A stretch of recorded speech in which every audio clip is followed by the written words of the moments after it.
Hello student, this is Jabir sir from सर्विस्टा classes.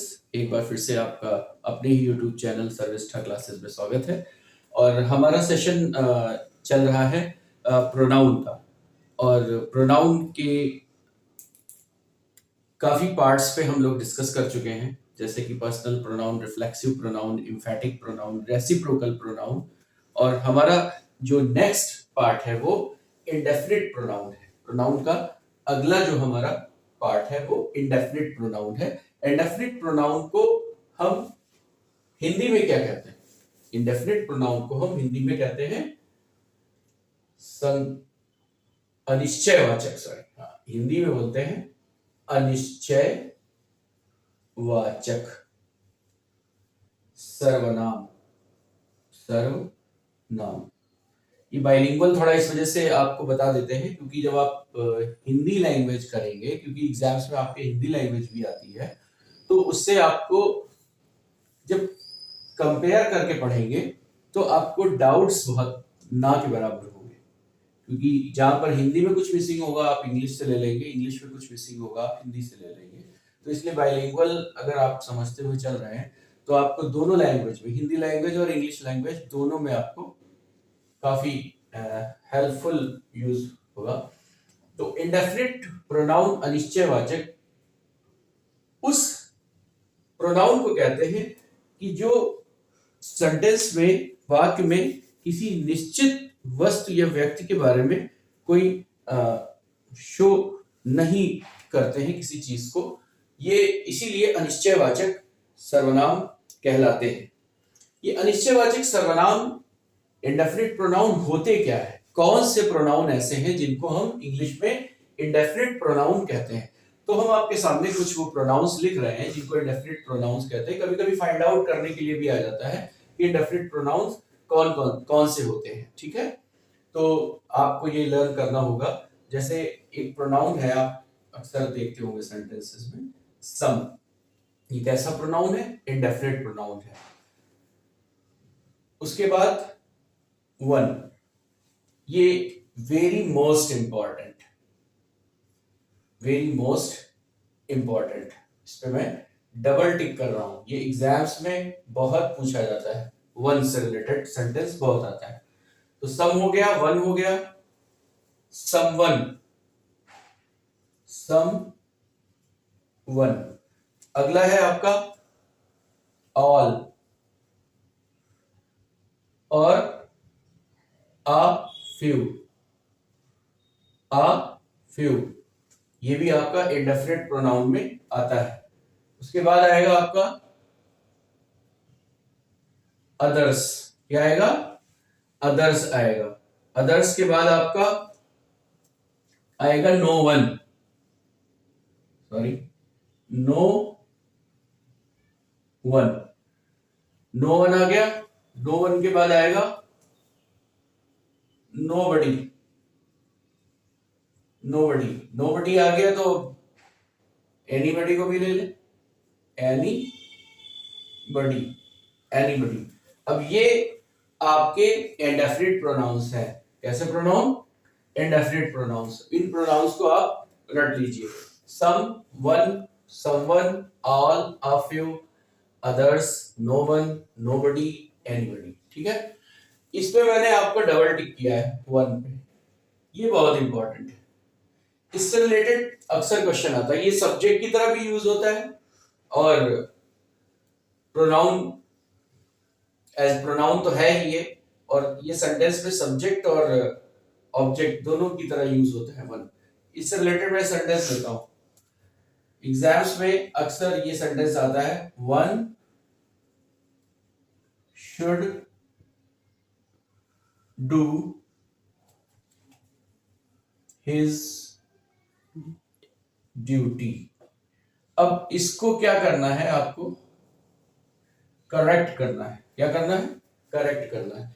अब ये इस सेंटेंस में जो वन का यूज हुआ है, ठीक है, सबसे पहले तो ये प्रोनाउन है और इसकी जैसे हर प्रोनाउन के मैंने आपको केसेस बताए थे।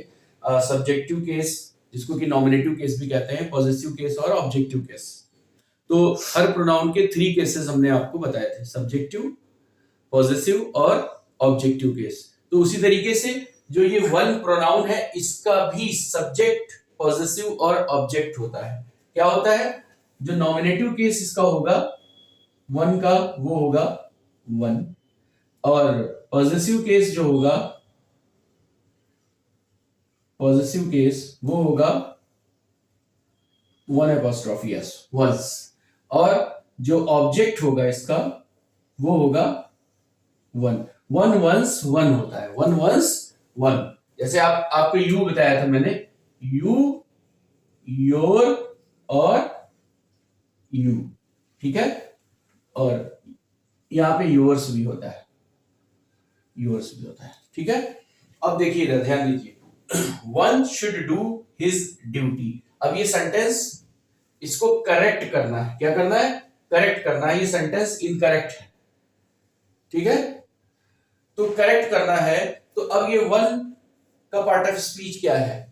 वन का पार्ट ऑफ स्पीच है सब्जेक्ट है, सब्जेक्ट। शुड क्या है? ये आपकी मॉडल वर्ब है, ठीक है। डू क्या है? आपकी मेन वर्ब है। हिज क्या है? प्रोनाउन है। ड्यूटी क्या है? ऑब्जेक्ट है। तो ये जो हिज यूज हुआ है, ये हिज किसके लिए है?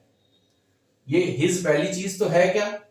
पॉजेसिव है, पॉजेसिव केस है ये। अब पॉजेसिव केस अपने नॉमिनेटिव के लिए यूज होता है, तो ये जो पॉजेसिव केस आया है वो किसके लिए आया है? वन के लिए आया है। लेकिन अभी मैंने आपको बताया कि वन का जो पॉजेसिव केस होगा वो क्या होगा? वंस होगा। वन का पॉजेसिव केस वंस होगा। तो ये करेक्ट क्या बनेगा sentence? One should do once duty. ये अब आपका सेंटेंस करेक्ट हो गया। ये सेंटेंस एग्जाम्स में बहुत पूछा जाता है, one should do once duty. ये करेक्ट फॉर्म में हो गया। ये वंस इसलिए आया क्योंकि ये अपने सब्जेक्ट के लिए आया है, और इसका सब्जेक्ट क्या है? वन है, और वन का पॉजेसिव केस वंस है। अगर ये हिज यहां पर हमें लगाना होता तो यहां पर हम वन की जगह पर क्या करते? वन की जगह पर अगर ही लिखा होता तो ही का पॉजेसिव केस हिज हो जाता, ठीक है। लेकिन यहां पर सब्जेक्ट वन है तो वन के ही अकॉर्डिंग इसका पॉजेसिव केस आएगा। क्लियर है? और एक एग्जांपल ले लेते हैं, कोई आपको बता देते हैं।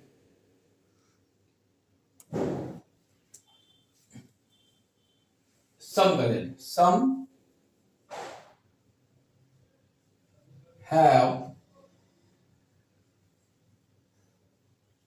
joined the party. सम का यूज हो जाएगा, बाकी तो आप सभी का यूज कर लेंगे, ठीक है। मेन ये था, इसमें ज्यादा ये क्योंकि सब्जेक्ट ऑब्जेक्ट की तरह यूज होता है, ये पूरे तीनों केसेस होते हैं इसके, तो इसका बताना बहुत ही जरूरी था। बाकी सम भी आप जानते हैं, सम, समवन क्या होता है? कोई, आल, सभी, अ फ्यू, कुछ, ये अदर्स, दूसरे, नो वन, नोबडी, एनीबडी, सब तो काफी इजी है, कोई दिक्कत नहीं होगी, ठीक है। तो फिर भी अगर कोई प्रॉब्लम होती है तो आप कमेंट बॉक्स में कमेंट कर सकते हैं, ठीक है। बढ़ते हैं अपने नेक्स्ट प्रोनाउन की तरफ। इसको रफ कर रहा हूं।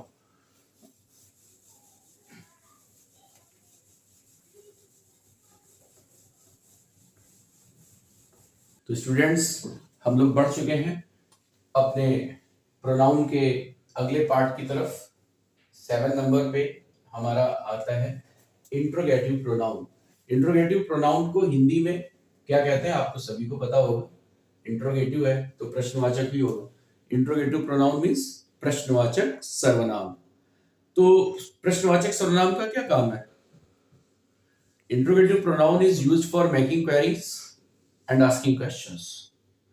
मेकिंग क्वेरीज और आस्किंग क्वेश्चंस, क्वेश्चंस के लिए इंट्रोगेटिव प्रोनाउन का यूज किया जाता है। अब इंट्रोगेटिव प्रोनाउंस होते कौन से हैं?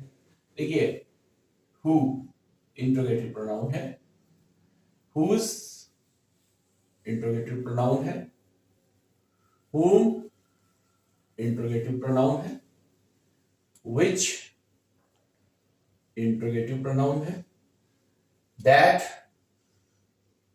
इंट्रोगेटिव प्रोनाउन है। ये आपके इंट्रोगेटिव प्रोनाउंस है। ठीक है, अब इनका यूज सेंटेंस में हम कैसे करते हैं? जैसे किसी से बोला गया who is he, who is he question mark. अब हु इज का मतलब हु मीन्स कौन, हु इज ही वो कौन है। तो ये आस्किंग क्वेश्चन। हु की पार्ट ऑफ स्पीच क्या है? हु आपका है रिलेटिव इंट्रोगेटिव प्रोनाउन। क्या है? Who interrogative pronoun. ये पोजीशन को पूछने के लिए, पोजीशन को, किसी की पोजीशन, किसी की रैंक को पूछने के लिए भी इंट्रोगेटिव प्रोनाउन का यूज किया जाता है। ठीक है, जैसे अगर आपने किसी के फादर का आपको व्यवसाय पूछना है तो आप उससे ऐसे बोल सकते हैं what is your father, what is your father. तो ये जो व्हाट इज योर फादर, ये जो क्वेरी है, क्वेश्चन किया गया है व्हाट इज योर फादर, तो इसका मतलब क्या है? इसका मतलब है ये कि जो आपके फादर हैं, आपके पिताजी हैं, वो किस व्यवसाय में, आपके फादर क्या हैं, किस पोजीशन पे हैं, व्यवसाय में है, बिजनेस में है या सर्विस में है, किस में है, मतलब उनकी रैंक, उनका प्लेस पूछा जा रहा है, उनकी प्लेस पूछी जा रही है कि वो किस प्लेस पर है। व्हाट इज योर फादर, तो आंसर में my father is a businessman, my father is a serviceman. तो जिसमें भी है, जिस फील्ड में है, आप बोल सकते हैं। तो किसी की रैंक या प्लेस पूछने के लिए भी इंट्रोगेटिव प्रोनाउन का यूज किया जाता है। अगर व्हाट की कोई आपसे पार्ट ऑफ स्पीच पूछे तो आप कहेंगे what here, what the term what is here interrogative pronoun. Clear है? अब इसमें एक चीज ध्यान दीजिएगा, हु की। तो हु जो है वो प्रोनाउन के तीनों केसेस में यूज होता है। प्रोनाउन के 3 केसेस आपको बताए थे मैंने, nominative case, possessive case and objective case. तो ये जो हु है ये हमारा कैसा है? Nominative case. कैसा केस? Nominative case. इसको हम सब्जेक्टिव केस भी कहते हैं, नॉमिनेटिव केस को सब्जेक्टिव केस। हु का जो पॉसेसिव केस होगा वो होगा हुज। ये हो गया पॉसेसिव केस। और इसका हु का जो ऑब्जेक्ट होगा वो होगा whom। ये ऑब्जेक्ट हो गया, मींस ऑब्जेक्टिव केस। क्लियर? तो कभी कभी ये भी आ जाता है, इसकी प्लेस वैल्यू पूछ ली जाती है, हु, हुज, हुम। तो हु सब्जेक्ट है, हुज पॉसेसिव है और हुम ऑब्जेक्ट है। सेंटेंस में इसको इस तरीके से हम यूज करते हैं। देखिए, हु इज ही, तो हु नॉमिनेटिव केस है, हु इज ही वह कौन है। whom did you see today, whom did you see today। किससे मिले थे आज, तुम आज किससे मिले थे, whom did you see today। तो ये हो गया आपका कौन सा केस? ऑब्जेक्ट। ये हो गया ऑब्जेक्ट। और whose bag is this, ये बैग किसका है, whose ये हो गया आपका पॉसेसिव केस। ठीक है, तो इस तरीके से हु, हुज और whom का यूज हम करते हैं। अच्छा, हु ये आता है आपका हु लिविंग के लिए।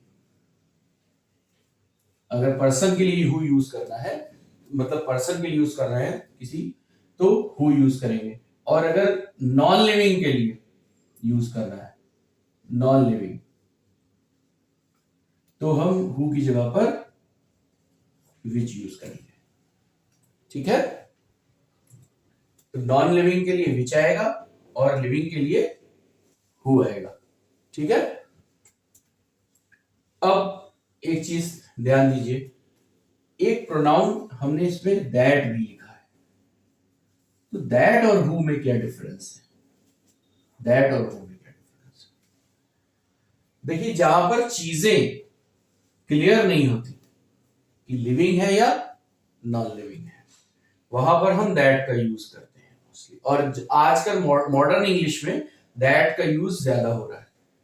जैसे एक एग्जाम्स का बहुत ही हिट सेंटेंस है, मैं आपके सामने वही लिख रहा हूं, एक एग्जांपल दे रहा हूं। टेक एनीथिंग, ठीक है, ब्लैंक स्पेस, यू लाइक। अब इसमें आपको फिल इन द ब्लैंक्स करना है। ऑप्शंस में मैं आपको जैसे दे दूं,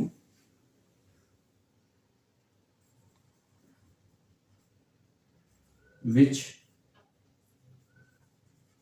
दैट,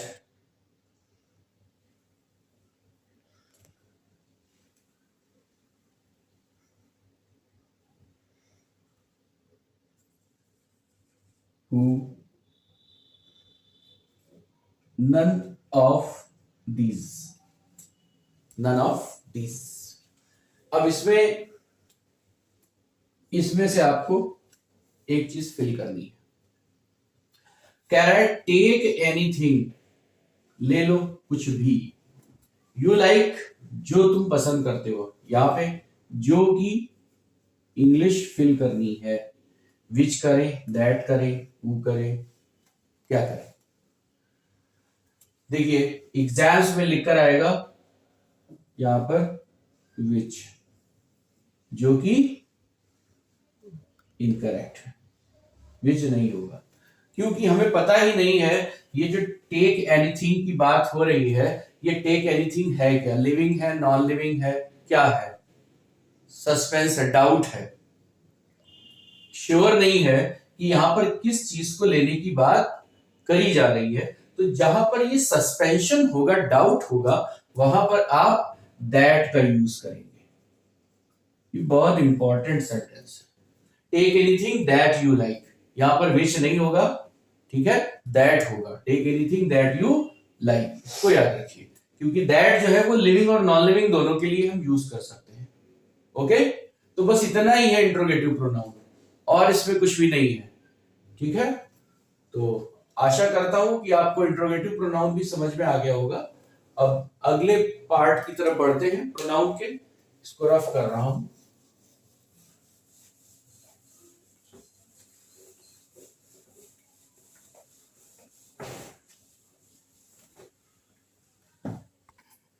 नेक्स्ट हमारा प्रोनाउन का पार्ट है डिस्ट्रीब्यूटिव प्रोनाउन। तो डिस्ट्रीब्यूटिव प्रोनाउन में आपका ईच आता है, एवरीवन आता है, आइदर आता है और नाइदर आता है। तो डिस्ट्रीब्यूटिव प्रोनाउन में ये 4 टर्म्स आपको याद रखने हैं, ईच, एवरीवन, आइदर और नाइदर। देखिए जो ये ईच है, ईच का यूज टू और मोर देन टू थिंग्स और पर्संस के लिए किया जाता है। एवरीवन का यूज कभी हम टू थिंग्स और पर्संस के लिए नहीं करते हैं। एवरीवन का use always more than two persons और थिंग्स के लिए करते हैं। वहीं पे आइदर और नाइदर की बात करें तो आइदर और नाइदर का use only for two things और पर्संस के लिए किया जाता है। एक बार फिर से समझ लें, कंफ्यूज मत होइएगा। ईच का जो यूज होगा वो टू और more than two, okay. Everyone only more than two, either, neither only for two things और पर्संस। मोर देन टू के लिए आइदर नाइदर नहीं यूज होगा। क्लियर?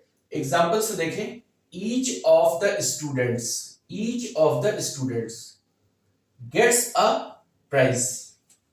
अब इसमें देखिए एग्जाम्स में दिक्कत कहां पर होती है, जब एरर डिटेक्शन फाइंड आउट करने के लिए आती है, एरर को डिटेक्ट करना होता है, तो दिक्कत कहां पर होती है और एग्जामिनर क्या इसमें करता है।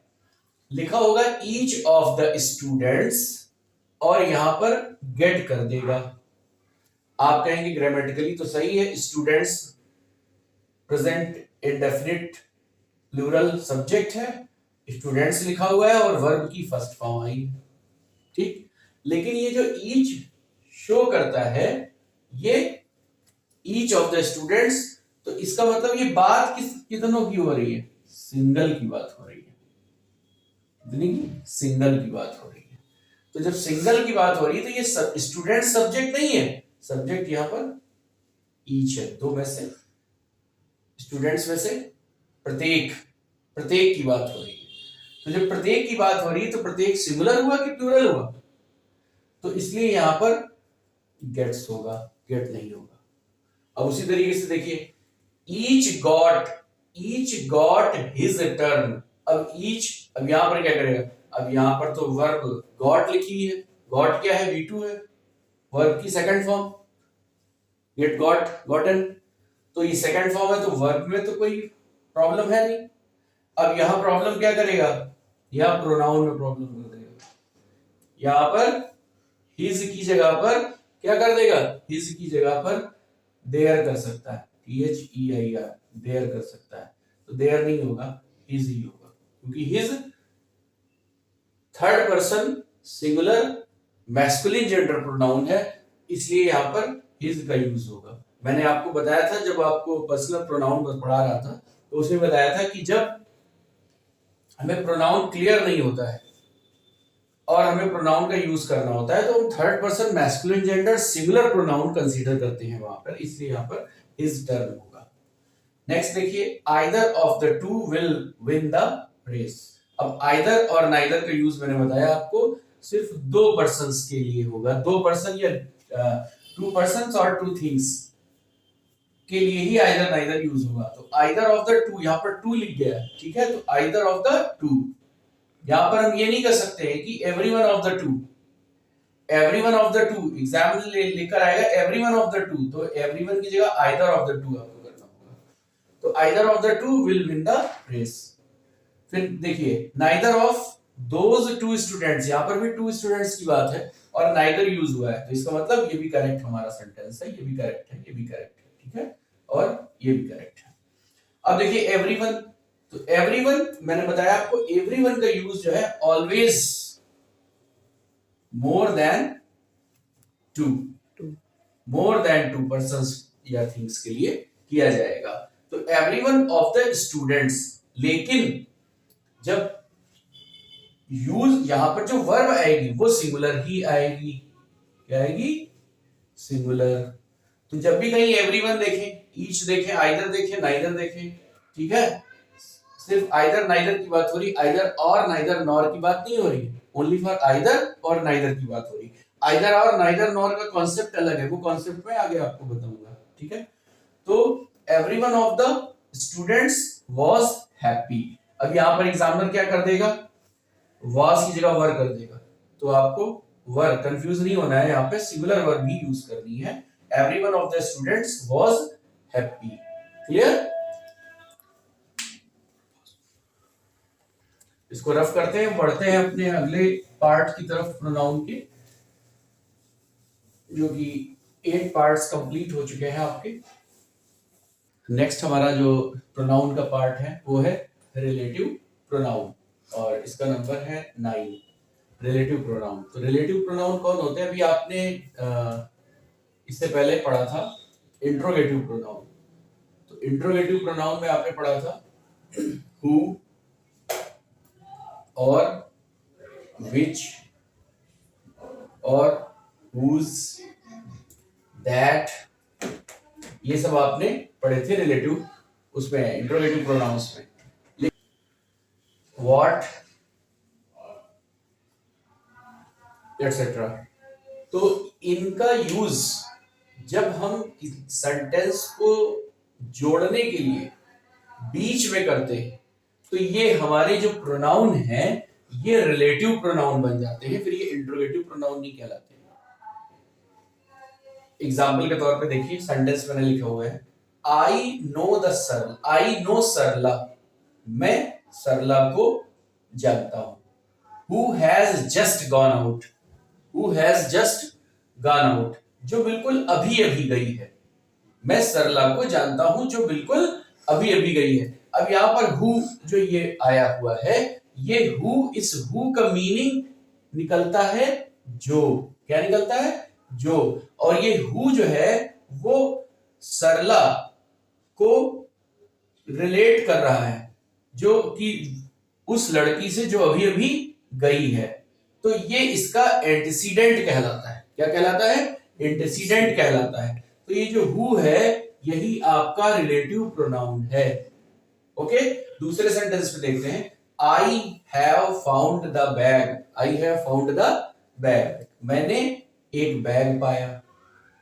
अब which I lost yesterday, which I lost yesterday, जो कि मैंने कल खो दिया था।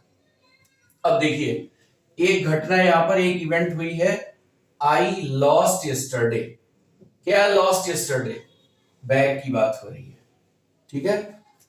कौन से बैग की? आई हैव फाउंड द बैग, मैंने एक बैग पाया।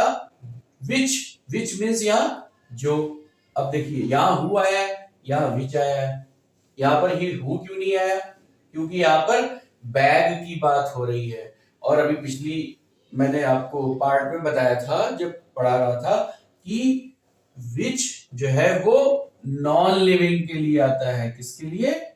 नॉन लिविंग के लिए। और जो हु आएगा, हु, ये आएगा लिविंग के लिए। हु आएगा किसके लिए?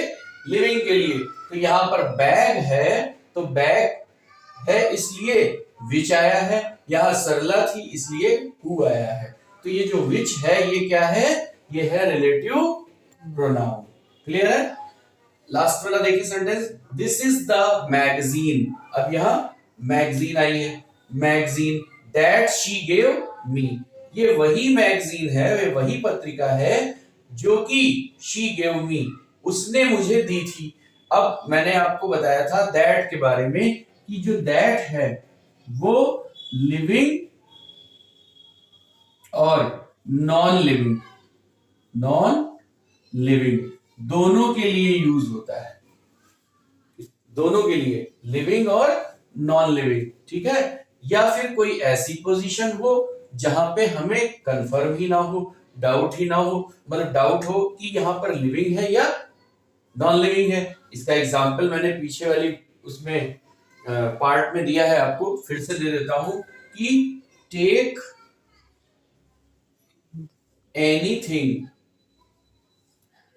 That you like. अब यहां पर दैट यूज किया मैंने, विच नहीं यूज किया है। क्यों? क्योंकि टेक एनीथिंग, ले लो कुछ भी, क्या? जो तुम्हें पसंद हो। किस चीज की बात हो रही है? लिविंग की बात हो रही है, नॉन लिविंग की बात हो रही है, डाउटफुल कंडीशन है, इसलिए यहां पर हमने दैट का यूज किया है, विच का नहीं। वेल स्टूडेंट्स, अब हम पहुंच गए हैं अपने प्रोनाउन के लास्ट पार्ट में, जिसका नाम है एक्सक्लेमेटरी प्रोनाउन। और exclamatory pronoun is used with an exclamation marks. Exclamation marks is here what, and after a what example से इसको समझेंगे। what you don't know APJ Kalam, exclamation marks use हुआ है यहाँ पर what के बाद। अब what रिलेटिव प्रोनाउन भी होता है, what आपका इंट्रोगेटिव प्रोनाउन भी होता है, बट here सेंटेंस में what के जस्ट आफ्टर एक्सक्लेमेशन मार्क्स को यूज किया हुआ है। और ये एक्सक्लेमेटरी सेंटेंसेस में सरप्राइजिंग इवेंट को भी शो करता है। तो इसमें जब हम ये व्हाट को यूज करेंगे और इसके बाद एक्सक्लेमेशन मार्क्स लगाएंगे, तो ये एक्सक्लेमेटरी प्रोनाउन यहां पर बन जाएगा। तो आपने देखा कि जो ये व्हाट है, ये आपका इंट्रोगेटिव प्रोनाउन भी होता है, ये आपका रिलेटिव प्रोनाउन भी होता है, और ये व्हाट जो है यहाँ पर एक्सक्लेमेटरी प्रोनाउन का भी काम करता है। तो व्हाट, इसको जब हम बोलेंगे तो मींस यहाँ पर सरप्राइजिंग इवेंट शो होते हैं कि what you don't know APJ Kalam, कि कैसी बात है कि आप एपीजे अब्दुल कलाम को नहीं जानते हैं। तो इसलिए यहां पर व्हाट जो है वो एक्सक्लेमेटरी प्रोनाउन हुआ। इसी तरीके से दूसरे सेंटेंस में देखिए, what you lost the chain, what you lost the chain. तो what here is exclamatory pronoun. बस एक्सक्लेमेटरी प्रोनाउन में बस इतना ही है। और होप यू अंडरस्टैंड वेल जो कुछ मैंने आपको पढ़ाया, प्रोनाउन का पूरा सेशन कंप्लीट किया, और आशा करता हूं आप इसकी प्रैक्टिस करेंगे। और अब इससे रिलेटेड जो एक्सरसाइज है वो हम अपनी नेक्स्ट वीडियो में लेकर के आएंगे, ठीक है। और प्रोनाउन से रिलेटेड जो भी आपकी क्वेरीज हैं वो आप कमेंट बॉक्स में कमेंट करिए। तब तक के लिए गुड बाय। वेल स्टूडेंट्स, अभी तक आपने जो भी हमारी क्लास पढ़ी है, तो अगर वीडियो आपको इंटरेस्टिंग लगा हो तो हमारे चैनल को सर्विस्टा क्लास सब्सक्राइब करिए और वीडियो को लाइक करिए, शेयर करिए और बेल आइकन को प्रेस करिए, जिससे हमारी लेटेस्ट वीडियो आपको सबसे पहले आप तक पहुंच सके, ठीक है।